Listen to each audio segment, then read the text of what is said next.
I'm Mark, and I'm a Data Analytics and Development Officer for a multi-academy trust, and I live in Newton Bar in Wakefield Council. I was already in lockdown at the time of lockdown. I'm one of the ones that opted to go in about a week and a half earlier than everyone else because I've got an autistic disabled son. So I was working from home. What was I working on at the time? Blimey, that was a while ago, that. I'm not honestly sure. I think we were doing the data collection for the latest round of assessments in the schools to work out where all the kids were in relation to the target. Probably got abandoned. I'm at home on my own. Well, I'm co-parent, so as soon as the rules let us do this, he moves backwards and forwards from his mum's house to my house. Everyone's been complete isolation at either end so that can happen. When the boy's here, because of his autism, it's an odd one trying to be able to entertain him. He's very OCD and in a world of his own. You can't really do any together interactions. He just doesn't like them and pushes you away. He can't do social distancing. He's on a safety harness because he's a flight risk. He's 6 foot odd now, 17, so he can drag me down the road if I decide to take him out for a walk. So he has been proper lockdown in terms of what we can do together as father and son. He's coping absolutely fabulously with it really. Again, when lockdown started, this is going to be a complete never-ending journey through hell of trying to deal with a severely autistic kid through all of this. But he's been the most chilled out, lovely, laid back, relaxed 6'4", 17-year-old that I've ever come across. It's been absolutely lovely to see, as long as you can keep him amused. Now, I normally pick him up on an evening and he sleeps overnight and I've got him all the next day. So you pick him up on the evening and bring him back, and he nests in a corner in the living room permanently and grabs all his blankets and just creates a pile of blankets with him underneath and his iPad light in his face up. All of crisps and sweets, his pile of paper, and he just sits there with a lovely little smile on his face, demolishing that for the evening till bath time. But because his sedatives don't work anymore, he's not going to sleep till about 4:30 in the morning. So you have to end up sort of sitting awake all night waiting for him to go to sleep. Once you've gone to sleep, then I can go to sleep. But then when he does go to sleep, he's only sleeping about 4 hours, so he's kind of awake somewhere between 7:30 and 8:30, which you find out when he crashes into the bedroom and just sits on you. Because the bed's right behind the door, he just opens the door and just sits on the bed whether someone's lying there or not. So the thing you're woken up by the 13-year-old teenager sitting on your chest. It makes waking up an experience. My view of the world's been kind of jaded and insular for a long time, really. Since the boy was born, really, all attention got diverted inwards to living and dealing with the boy, so what kind of went on outside of that sphere just became relatively inconsequential, and I've lived that way ever since. So like I said, not a lot's actually changed me. I've been living in a kind of state of lockdown for the best part of 16 years, I would have thought by now.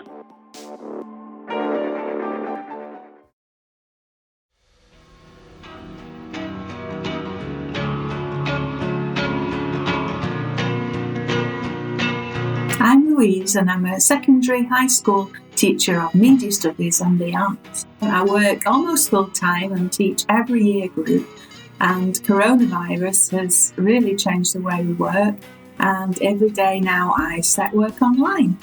Right at the beginning of lockdown, my daughter was living in London and we had to do a dawn raid and go and collect all their belongings from her student accommodation. It's been nice to have her back. I would have been missing her in London, so it's been nice. We're getting on because we have different routines, different body clocks. I get up at the crack of dawn and then Liv gets up mid-morning. Well, that's a bit kind, but mid-morning to early afternoon.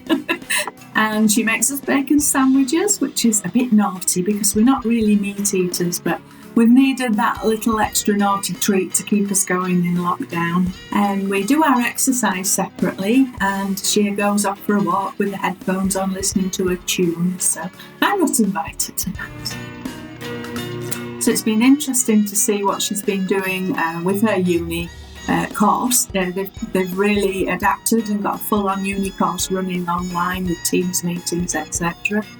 She's working really hard at the moment. I do feel sorry for her about the summer, because once she finishes in a week or so's time, the summer's cancelled. There's no festivals, there are no holidays to be had, so it's kind of like a waste of a summer holiday for her at her age. Poor kid's going to be stuck at home here with her mum. We have a good laugh together. We sit in the VIP lounge, which is the vegetable garden at the bottom of the garden, and have a chat. Tea.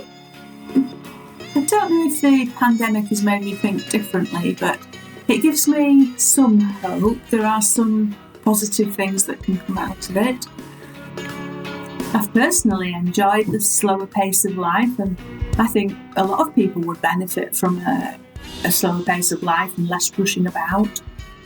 It's been good practice for retirement, and it's given me a chance to think. And thinking about the younger generation who will take this forward, they may have to have different expectations about travelling, and maybe it's a good point at which to start to think more about the planet and not opening everything back up again. And I think the young people who will be taking things forward will have a different perspective.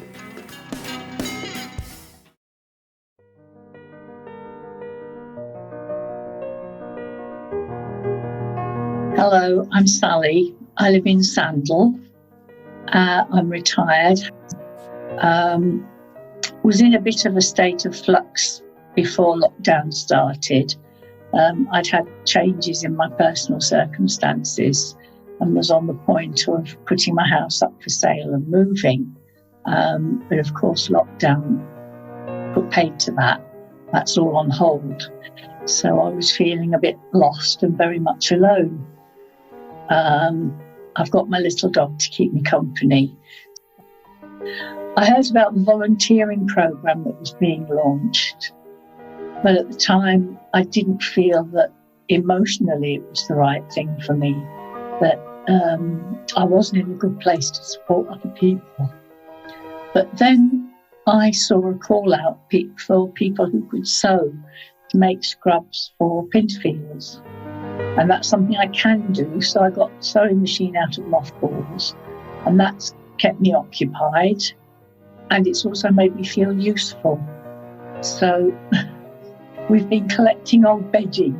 I've had sheets and duvet covers, cutting them up and making them up into tops and trousers for staff at Pinfields. So that's been a good thing to do, and it's been good mentally for me, taking my mind off things. The first set I started off with was from a valance, which was tricky. I had to cut the frill off, and then I got the main bulk of the material to make the top and trousers from. And then things like the pockets and sleeves, I cut out of the frill around the edge. Once I've made a set, what I was doing as well, because the hospital had also asked for, they call them laundry bags. And what the staff do is when they finish their shift, rather than going home in their scrubs, which they would do normally, they strip them off at the hospital. They go in the laundry bag, and then that immediately goes into a boil wash. So they're cutting down the risk of contamination. Apparently from the Sandal Group, they've had 1,700 sets so far. And they still want them. They're really, really pleased. I tend not to think too much about what's happening in the world because I find it too overwhelming. I concentrate on, if I do what I need to do, which is stay at home as much as possible, keep my distance if I am out, then that's the best I can do to help things improve and hopefully come through this okay. But that's what I'm looking forward to, and kind of having a fresh start and looking at the next phase of my life.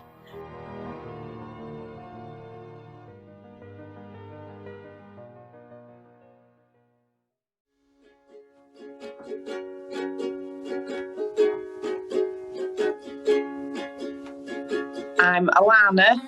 I work as a healthcare assistant for the NHS at Pinderfields Hospital. So at the time of lockdown, when it originally started, I was still actually on maternity leave. And then 3 weeks into the lockdown, I returned to work. I'm going to be honest, I was petrified to go back. The thing that scared me the most was bringing anything home to my kids.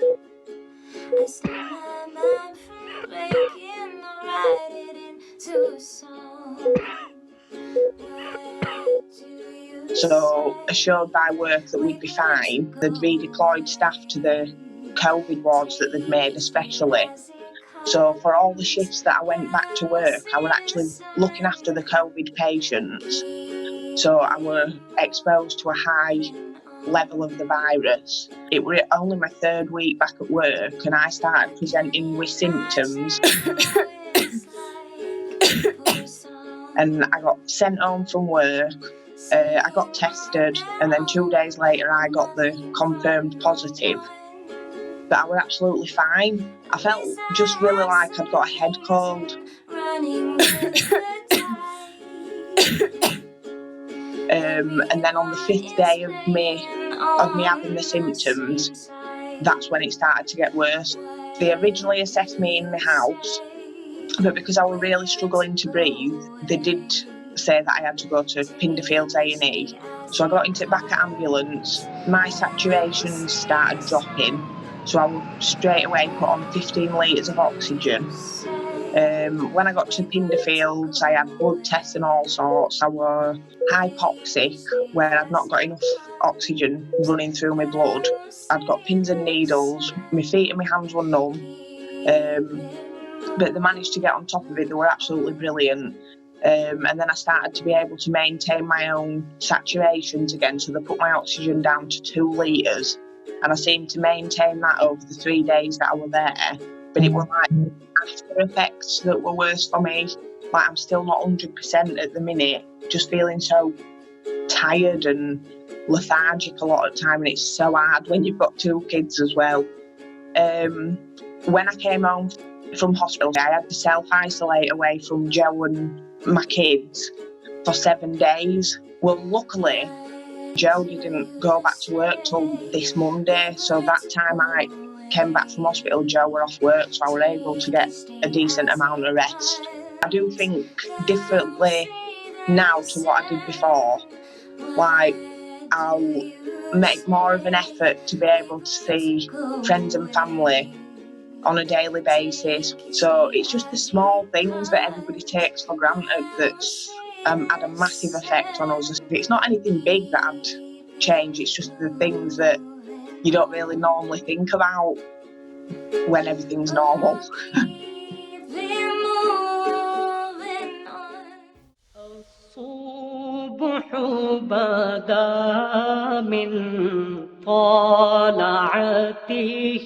So, hello, my name's Rabina, and I'm a mum of 4 children. I live in Wakefield. I'm Zatoon, and I've got 1 son, and I live in Wakefield as well. Before lockdown, I'm a governor at both of our schools where my children study. I'm also part of the community. For example, Monday, Wednesdays and Fridays, I used to go into high school and just do a bit of supervision there with some children, waking up in the morning, dropping the children off, and just making sure I'm getting my cooking and cleaning done in those times as well. Out of my day, make time out to go to my parents' house as well. And like I said, it was just like we didn't have time to scratch our heads. I was basically used to get up in the morning, and then after that, I just used to basically do a bit of house cleaning, and then waiting for my parents to get up. Because obviously my parents are very vulnerable, and they are actually always not good in health all the time. Rushing here and there, rushing backwards and forwards. I only live up the road from my parents, but then it's like, oh, they need a medication, and in the meantime, if they need anything in their shopping, I used to like help them out and everything. And then by the time in the evening, I used to be exhausted. I just wanted bed. Although that, like we are Muslims, because of our busy life, I used to miss my prayers.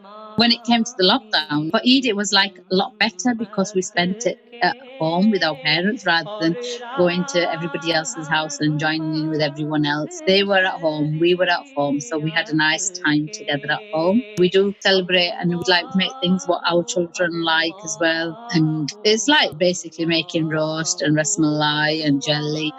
Obviously, our portions were a bit less than before because obviously normally we'd make loads more double portions because we'd be expecting visitors to come round and, obviously serving them as well. And especially on Eid, because obviously we always put henna on our hands and we didn't have no henna in the house. So my husband, what he did was he went onto Facebook and he managed to find somebody. So we both went into Dewsbury and we bought some cones off them. And so it's not Eid without henna on the hands. I think for the men it was very difficult because they weren't allowed to do the Eid prayer. Everybody was in the house and they had to do their prayer on their own in the house, and it was just so different. We do get a special hug off my dad as well, and I said to my dad the night before, I said, Dad, are you going to hug us tomorrow then? And it was just, he hadn't been doing it for the past 2 months, and it was just like, oh, are you going to do it tomorrow because it's Eid tomorrow? And my dad just looked at me and he went, of course I'm going to hug you. And he did. It has made us think differently because I think the government, they've not handled it properly at all. The lockdown could have been done sooner than later, and they didn't take it as serious as it should have been. There would have been much less death. Like New Zealand, look at New Zealand, it's cleared, they're back to normal. The main thing that's changed for me is like my prayers. I've got into the routine now. Before I couldn't get into the routine. Now I'm in the routine and I stay in the routine. It's like I find it is more important than anything else. I'll stop everything. I'll do my prayers first. It's also taught us that we can do without certain things. We don't need some things that we've always thought, oh, we can't do without this and we can't do without that. But at times like this now, it's just like after this pandemic, I know I can do without stuff that I've not shopped for 4 months now. You can do without McDonald's. Yeah,